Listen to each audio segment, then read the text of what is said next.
Whether on the field, on the court, or on the balance beam, there's more to winning than the final score. Hi, I'm Patrick Manning of Black Desert Resort. We recognize the effort it takes to succeed. That's why we are proud to partner with the Utah Checkdown, the podcast that tells you the story before the game, then gives you a recap of what happened when it's all over. The grit, the glory, and the disappointments. Join us for stories of Utah's finest athletes and coaches. Thanks for listening.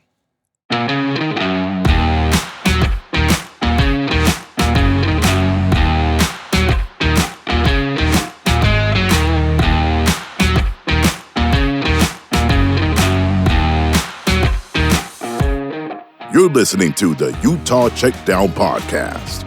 And now your host, Josh Furlong.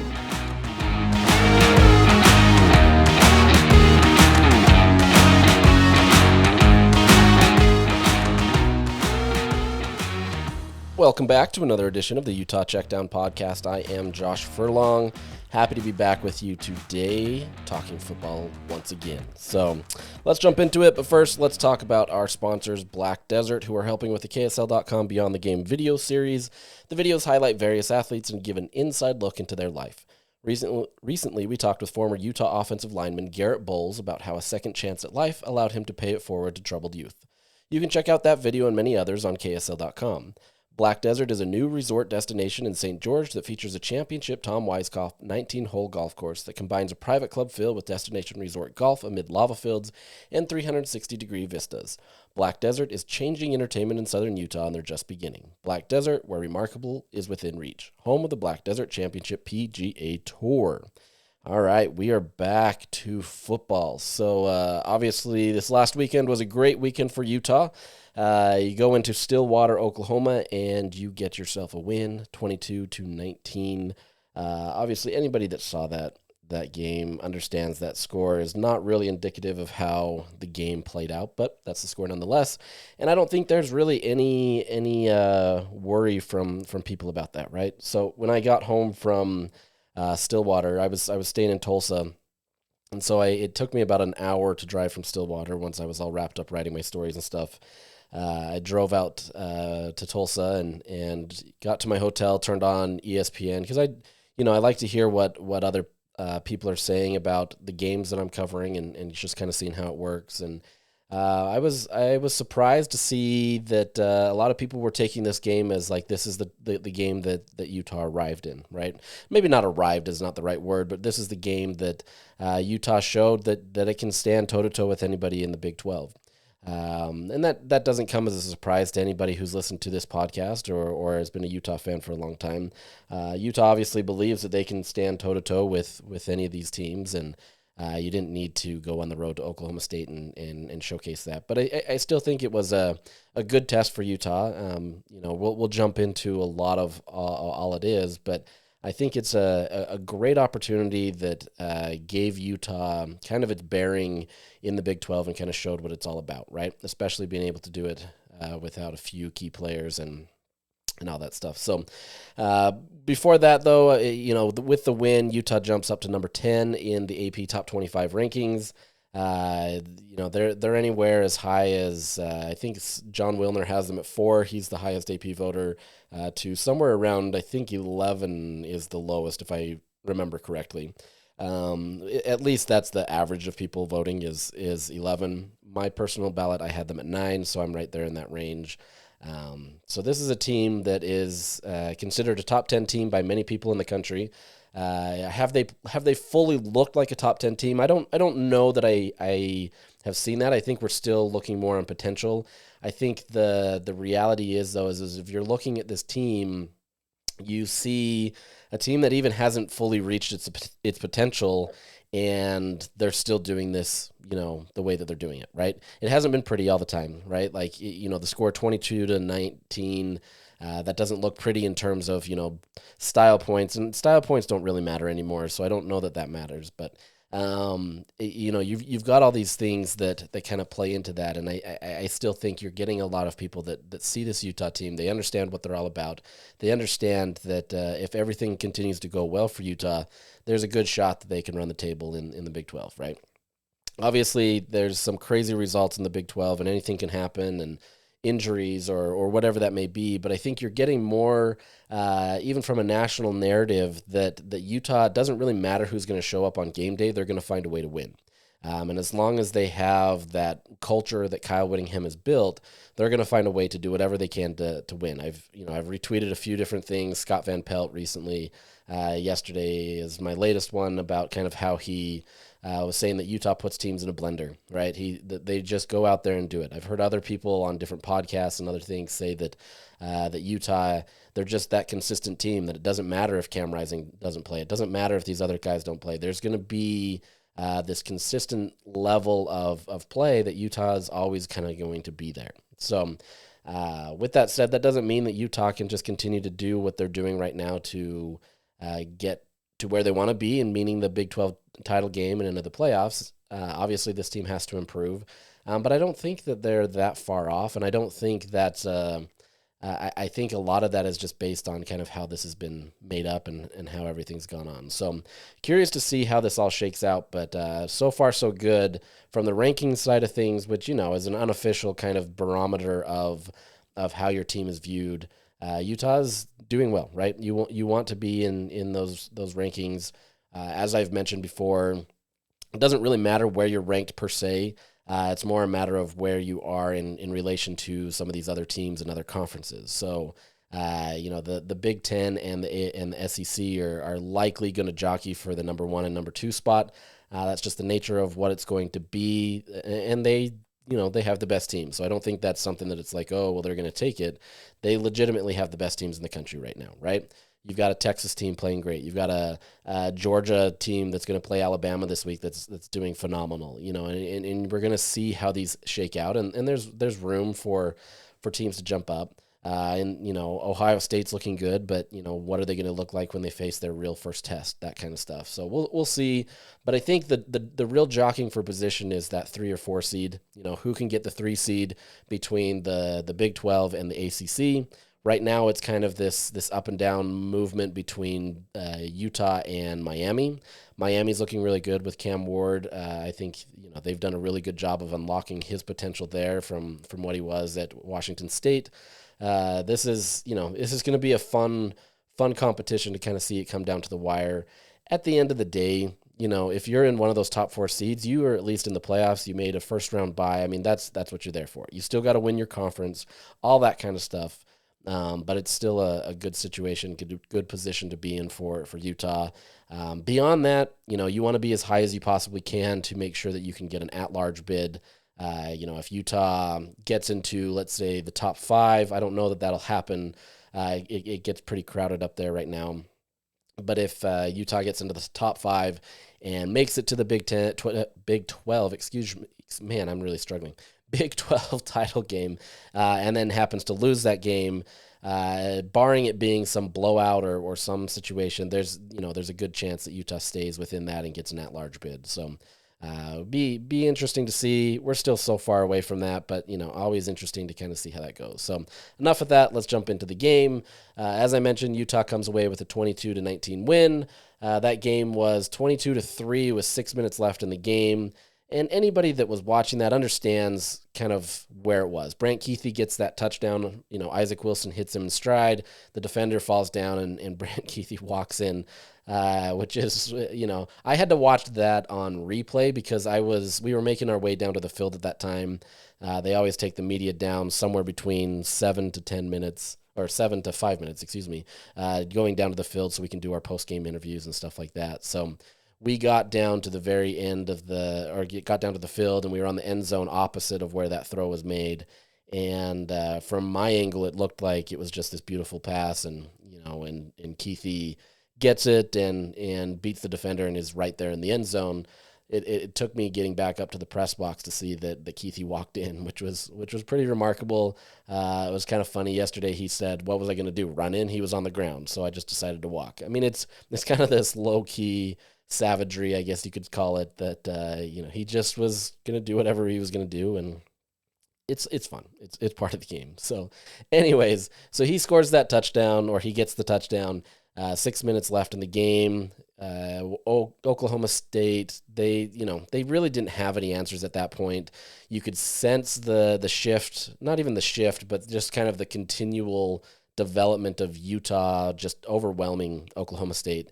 The fans were heading to the exits. It was very much so turning into a pro Utah crowd, just because of fans were upset. They were booing their own team, different things that way, and so it became a Utah home field for that last few minutes. But for the fans that did stick around, Oklahoma State did fight back, right? They weren't willing to go away, and Utah obviously pulled off the dogs a little bit. They weren't pressuring as much. They weren't doing all the things that made them so successful in those first 3.5 quarters. This was a team that, they sensed it. They saw the score. They understood what was needed and got a little bit more into that prevent defense that, if this was a much closer game, there's no way Utah's playing that. So take that for what it's worth. But, Utah still allowed 2 touchdowns late. Alan Bowman, who looked terrible in the first part of the game, was actually benched at halftime. It just completely changed, right? Everything was much more relaxed. He was able to work, and they moved down that field with ease. And considering that high tempo that they utilized, it was real easy. And so it made the score look closer. But this was an impressive win for Utah, mostly because Oklahoma State just doesn't lose a ton of games in Stillwater. This is kind of, it's not quite to the same record that Utah has at Rice-Eccles Stadium, but it's fairly similar. And they also have the added benefit of having a 6-game winning streak over ranked opponents. And some of these opponents aren't slouches, right? It's like in Oklahoma, a rivalry game where it's going to be tough. And so they've done a phenomenal job in Stillwater of being able to beat good teams, ranked teams that obviously are going to be more similar to what Oklahoma State is. And Utah found a way to get it done with a freshman quarterback. In his his second time playing as a starter, he finds a way to get it done and becomes the first true freshman quarterback at Utah to beat a ranked team, and he does it on the road nonetheless. So a lot of good things for Utah coming from that. Obviously, like I said, it's a tough place to play, but they were still able to do it. In the end, Utah had 456 total yards. Oklahoma State had 285. The crazy thing about that is going into those last 2 drives, passing yards alone, Oklahoma State only had 127 total passing yards, right? Which was not far away from what they were in total yards. They had something like 45, 50 rushing yards. So it wasn't much, right? Ultimately, it was roughly around 150 to 175 total yards for the game. And they made a bunch of that up in those 2 drives. This was a Utah defense that absolutely controlled the game. They were physical. They did everything that they needed to. The total time of possession was pretty remarkable. Utah had the ball for 42 minutes and 26 seconds. Oklahoma State had it for 17 minutes and 34 seconds, which is pretty wild. It was just like, these games. So this game, 100 degrees outside, and anybody that attended that game knows how brutal that was. Much more than I did because I was in an air-conditioned press box, so I can't sit here and complain. I got to experience some of that very late in the game and then walking to the game, but not sitting in it for 4 hours and having to, cheer on a team and all that stuff. So, it's crazy. But in a game like that, there's a lot of worry that you're going to keep the defense out on the field if the offense isn't able to produce, and with a freshman quarterback, what is that going to mean? Does that mean that Utah's going to have more 3 and outs? Does it mean that they're not going to be able to sustain that? And I think some of that was maybe the rhetoric from last year where Utah, there was a lot of 3 and outs, Bryson Barnes or Nate Johnson couldn't get the job done, couldn't move the ball, maybe you get a first down here or there, or maybe a couple. But it really was a situation where the Utah defense was stuck on the field a long time. This was a complete opposite, right? You had the offense on the field most of the time. That defense, they stayed fresh. They were able to do what they needed to in a very efficient and effective way, where you allowed them to only have the ball for 18 minutes essentially. Now, some of that is to Oklahoma State's, I don't know if I'd call it credit, but to how that they've run. They wanted to go really high tempo. Try to really work hard to be able to move that offense down the field.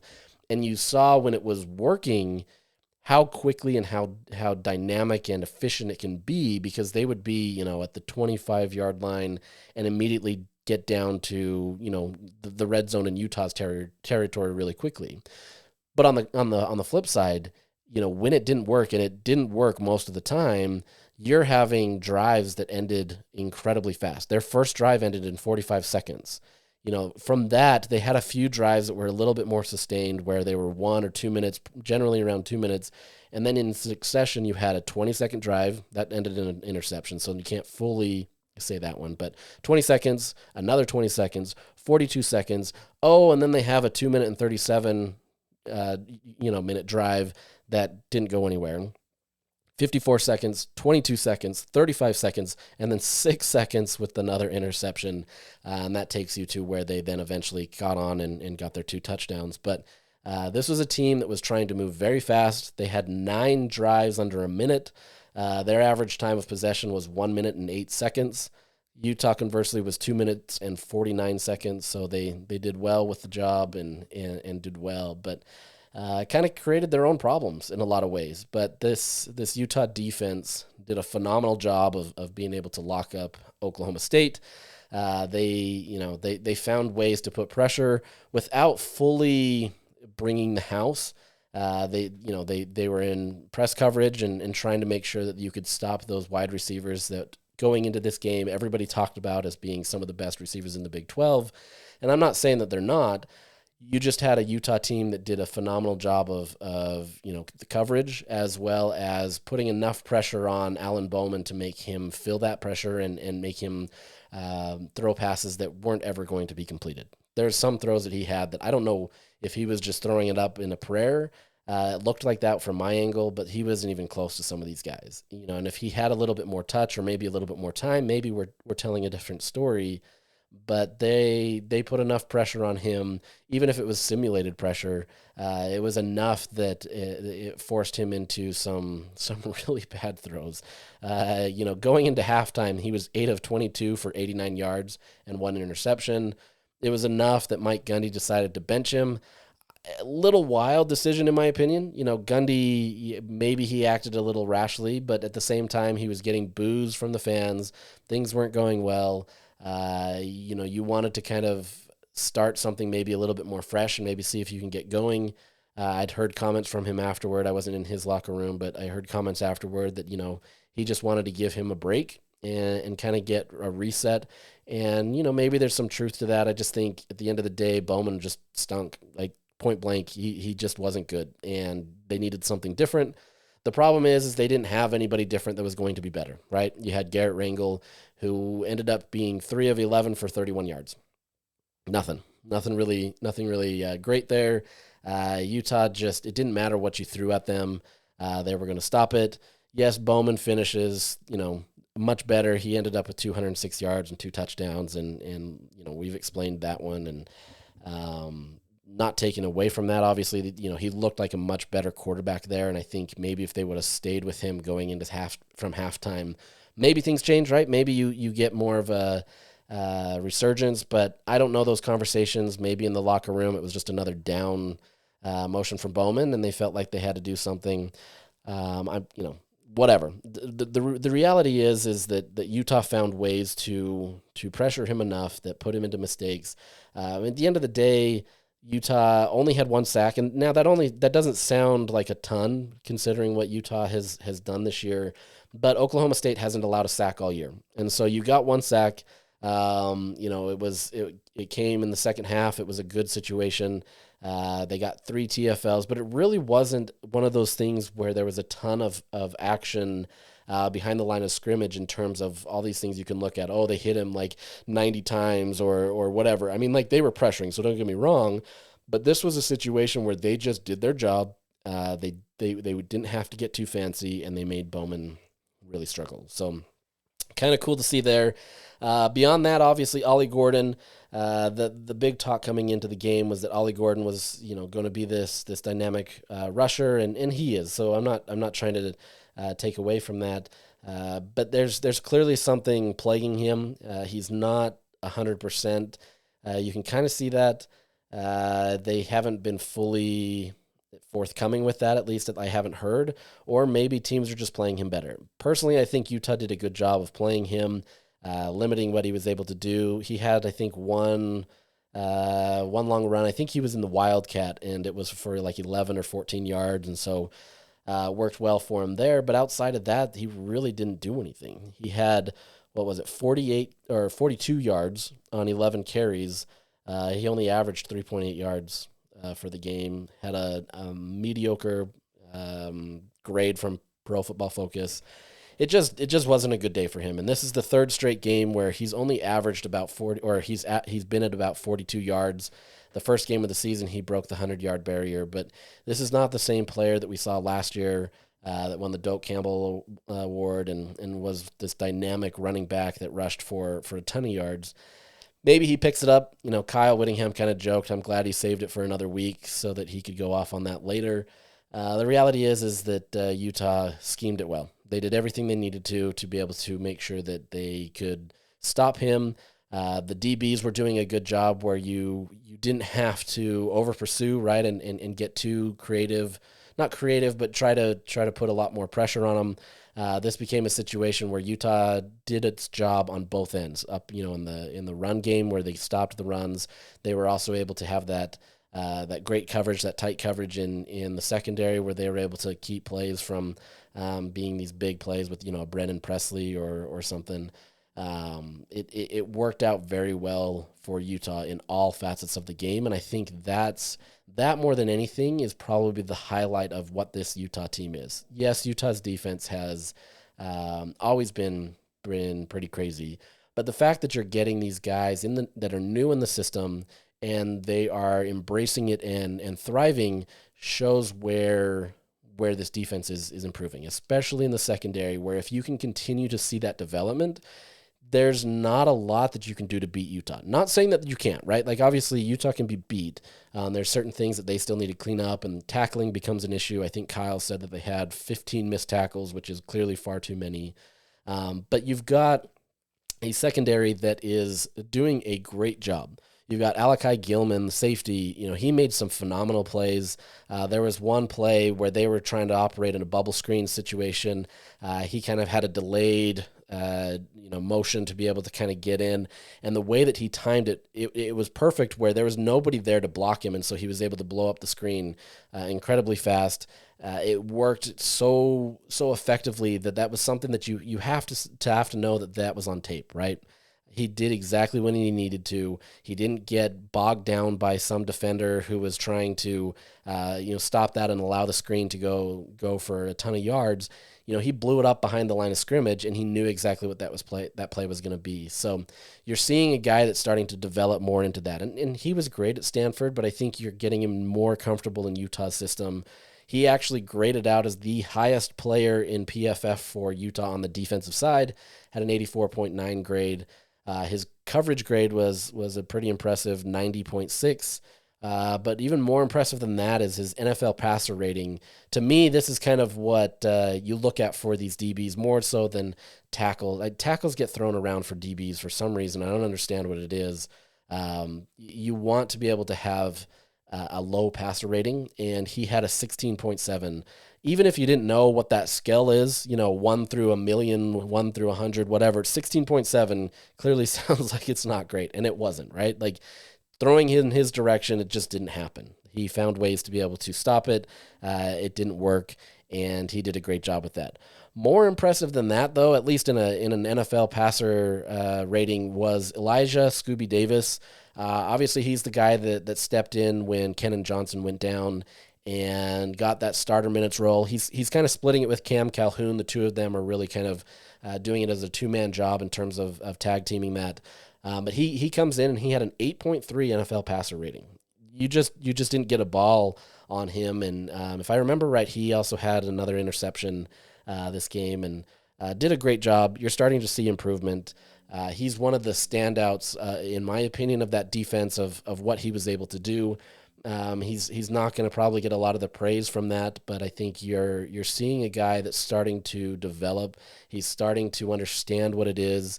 The reality is it just came down to live reps, right? You can do things in practice, you can do things in simulated situations, but he's now doing it at a level that it's real. The game tape is there. He's got things that he can improve on. Is he perfect? No.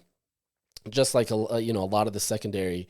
But I think you're seeing individual strides being made from a week to week progress. And if he's able to continue that, this becomes a big asset for Utah, because this became their weakest area, especially when Kennan went down.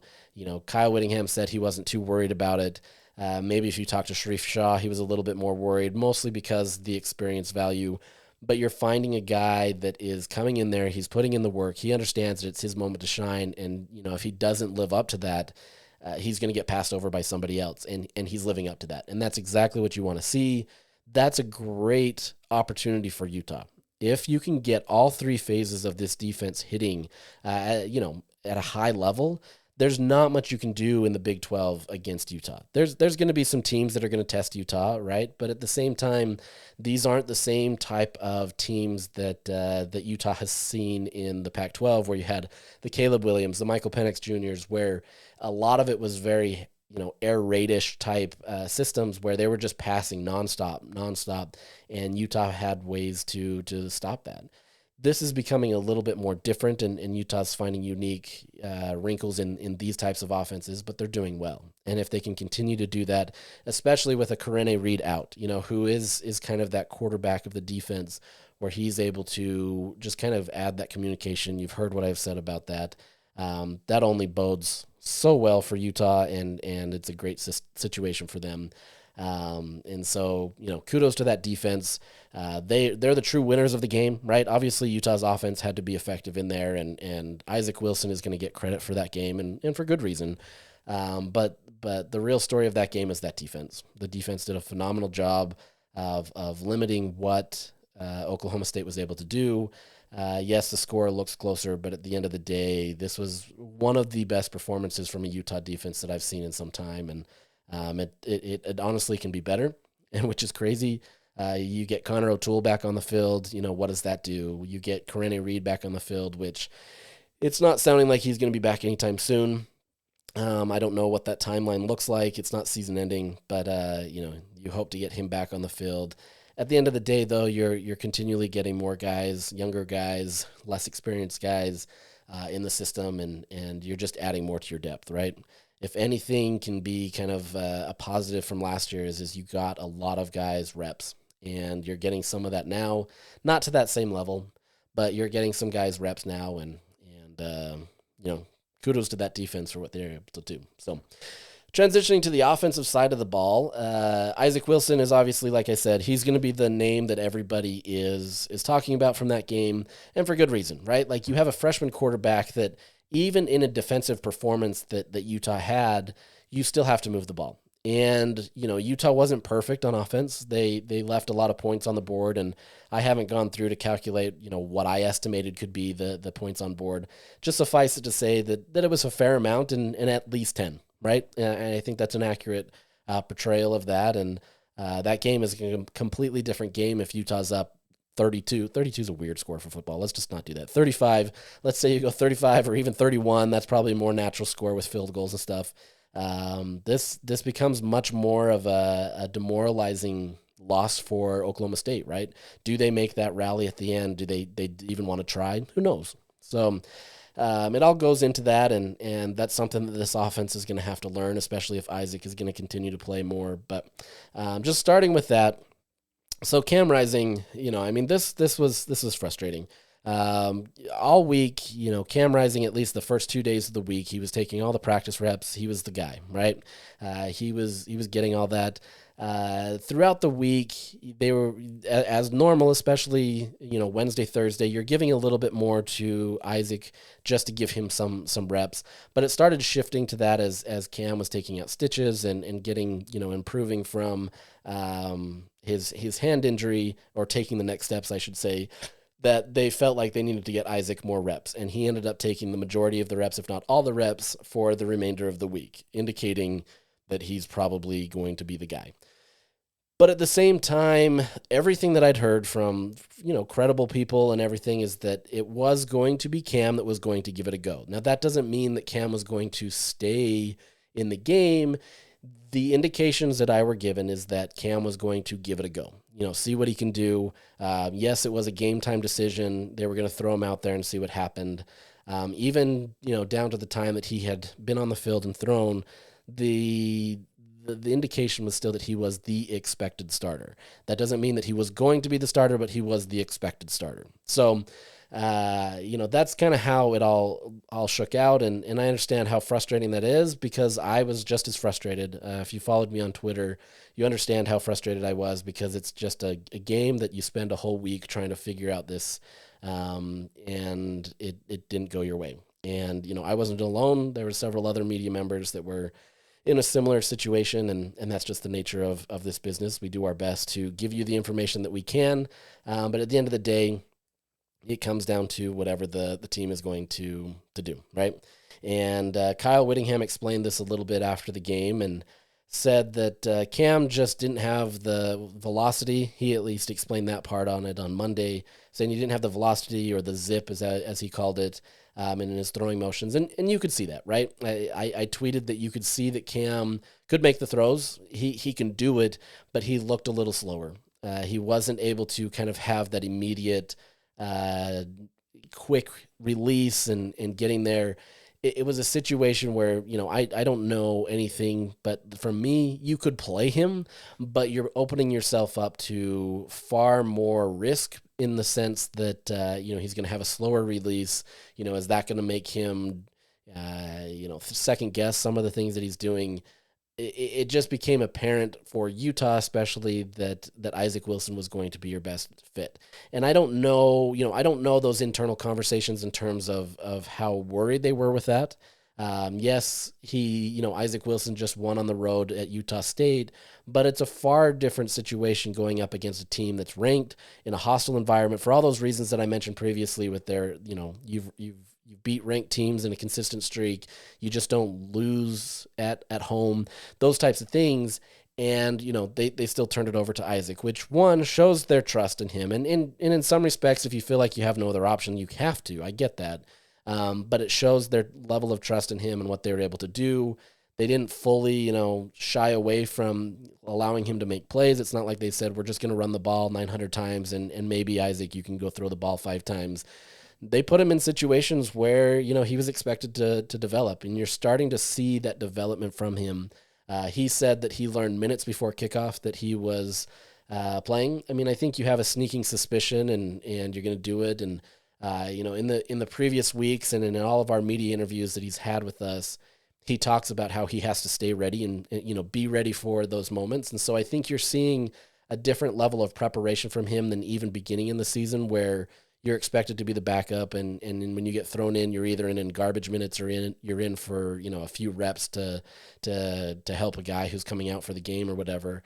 You're starting to see a much different level of preparation for Isaac, and you're starting to also see a lot more comfortability with him. He's coming into these games where I don't know that he thinks that he can absolutely just beat you, but at the same time, he doesn't look like you're going to beat him, if that makes sense. He comes into these games with an air of confidence, knowing that he can be better, but understanding that he's going to put his best foot out there, and it's going to do what it is, and he's going to find a way to win. And you're getting that, right? Like there's still limitations, right? You're seeing it. He still doesn't have the right touch. This week he was underthrowing passes rather than overthrowing them, so it's still kind of fine tuning that touch. But at the same time, I mean, he did what he needed to do. You look at his numbers and you look at somebody like an Arch Manning, who is this, highly touted quarterback in Texas, obviously for multiple reasons. They had roughly about the same stat line. It wasn't the same, so I'm not going to try to compare Isaac Wilson to an Arch Manning, but you're seeing a guy that is having similar numbers to this highly touted guy that is expected to take over this, dominant program. That's what Utah's at right now with Isaac Wilson. They see the future with him. They see what it can look like with some more development, with some more reps, and with some more, film study, all those kinds of things. That's only going to improve. And, he did have 2 interceptions in this game. One of those, honestly, the safety just did a phenomenal job. Got there much quicker than anybody expected. Anybody in that stadium, it was this kind of weird moment where he threw the ball and it looked like it was perfectly in stride to Dijon Stanley, and it was. And so it was like, okay, Dijon made the play and then just went out of bounds because the safety didn't even look like he intercepted the ball. Even the way he ran off, everything just looked kind of odd. And so when he had the ball, the complete reaction of the crowd changed, and you saw an incredible safety go again, or the safety get the interception against Isaac Wilson. That, there's techniques, and Kyle talked about it on Monday about what you can do to kind of help that situation. They honestly didn't think the safety would get there that quickly. They didn't think he was fully to that side of the field, and they felt they had room. But, it's a learning moment, and it's something now you've seen on tape and you can work with.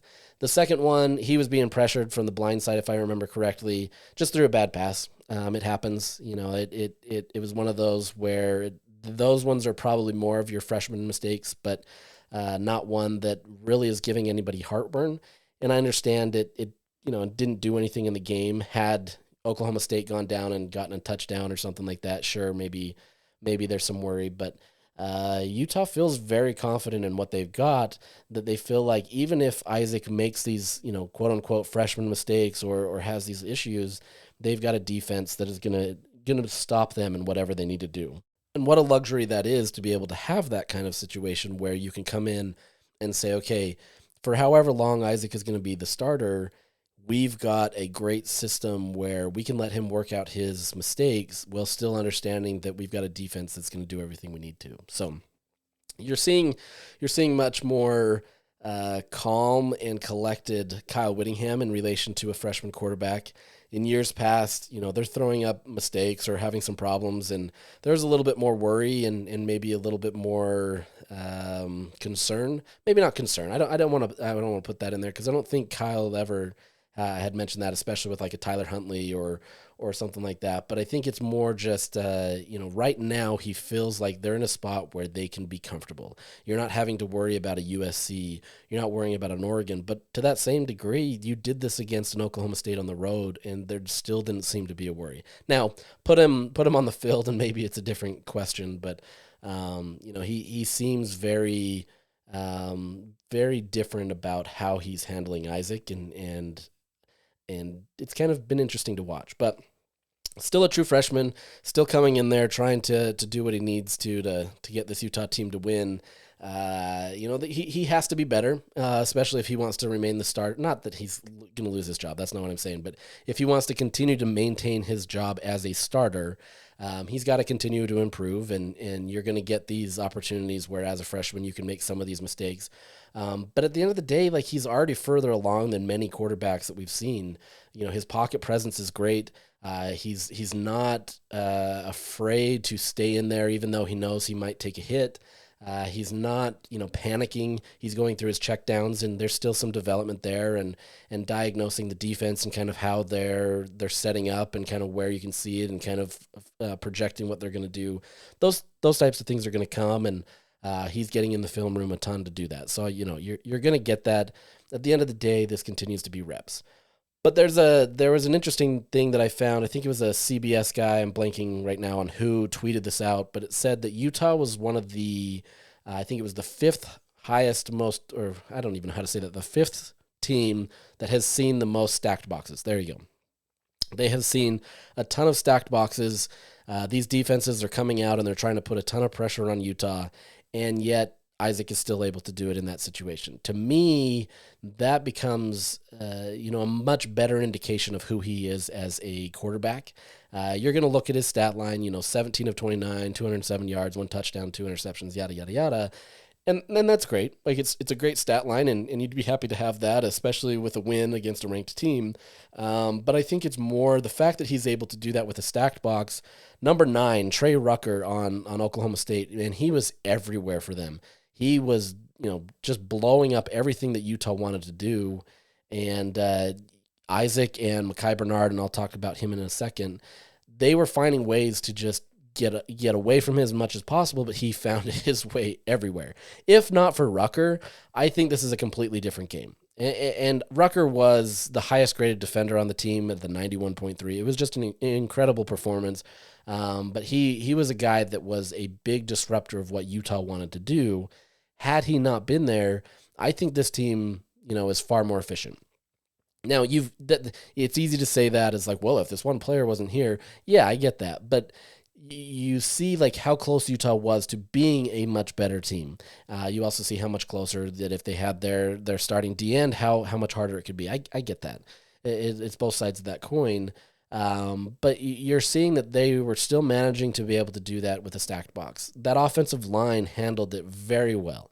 After, that first game of the season where there was a lot of concerns about your two tackles, Spencer Fano and Caleb Lomu, and then allowing inside pressure and not really kind of containing as well as they needed to, they stepped up in a big way this week and were some of the highest graded players on offense. I think they were the 3rd through 5th highest.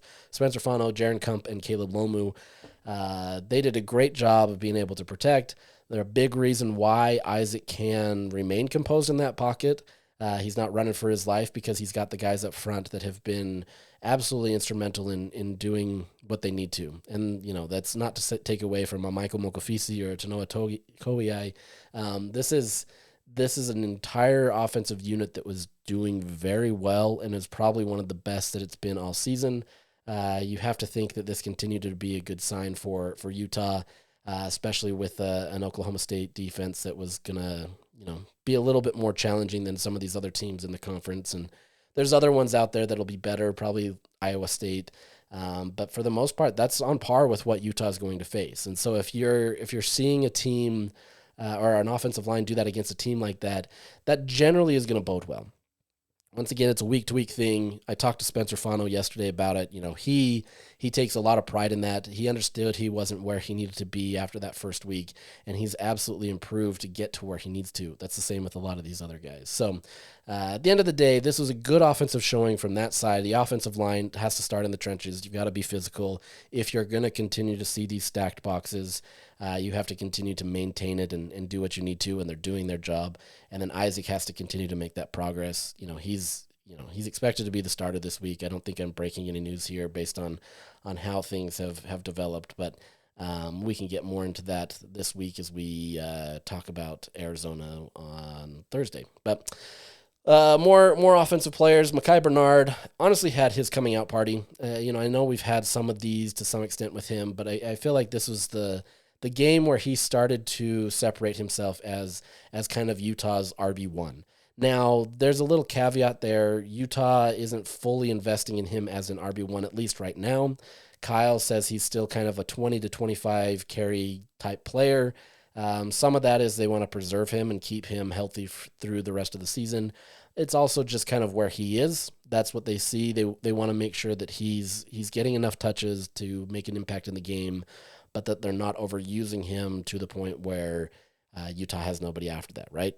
Beyond that, you have Mike Mitchell. I'm excited to see what Mike Mitchell is able to do. His injury has limited him a little bit in what he is able to do, but you can see some of the progressions that he's making.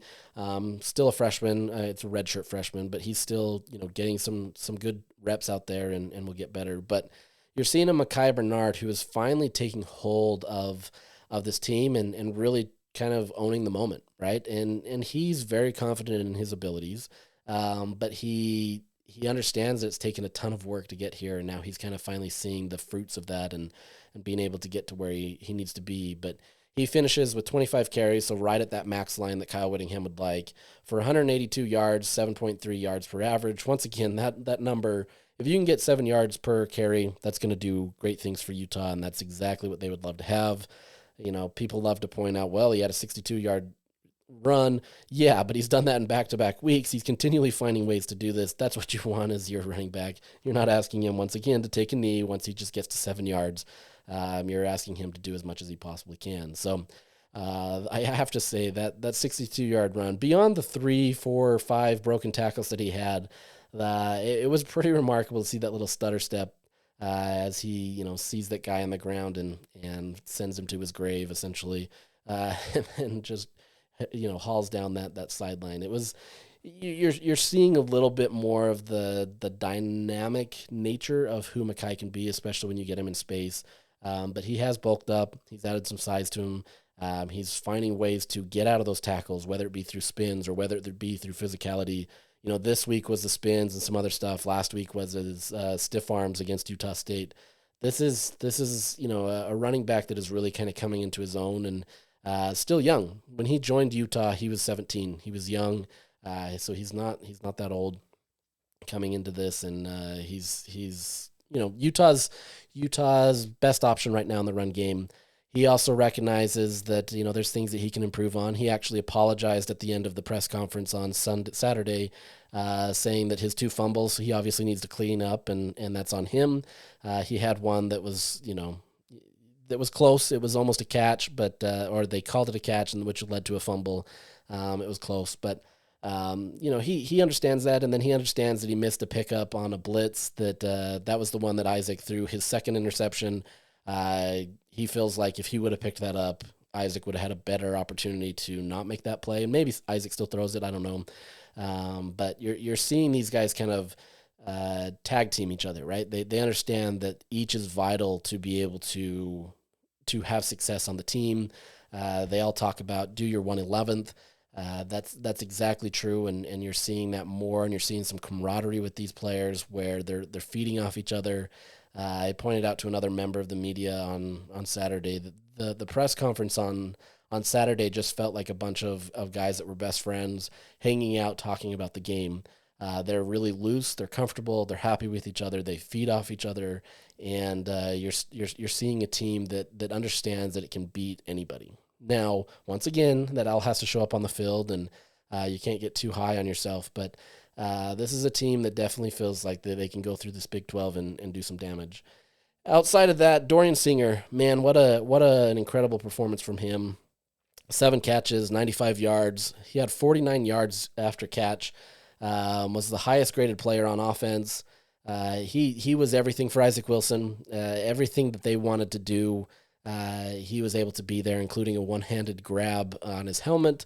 That still, he said after the game that it wasn't the craziest catch he's ever had. I still don't believe that. But he claims that he's got other ones, and I'm really fascinated to know what those would be.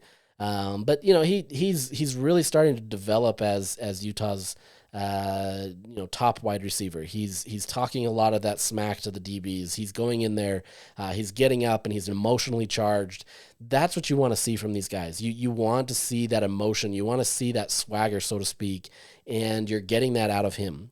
If you can get more of that out of these players, it just feeds on itself, right? Where these guys start feeling much more confidence. It's not, I'm going to go catch a 20-yard pass and then go walk to the sidelines. They're now having fun with it. And as much as football is all about the fundamentals and it's all about, doing the things right that you've done through practice, there is a lot of that momentum / swagger type stuff that absolutely helps the game. And when you're feeling good, you play good, right? It's simple, right? That doesn't mean everything's going to go perfect, but there's a lot more opportunities for you to perform at a high level because you're doing it in a way that is effective. So he becomes a great asset again. Brant Keithy, once again, always does well. 4 catches, 75 yards, 32 yards after catch or after contact. This is not contact, catch. That's running. Whatever, you get it. We've talked a lot about him. He's obviously going to continue to produce.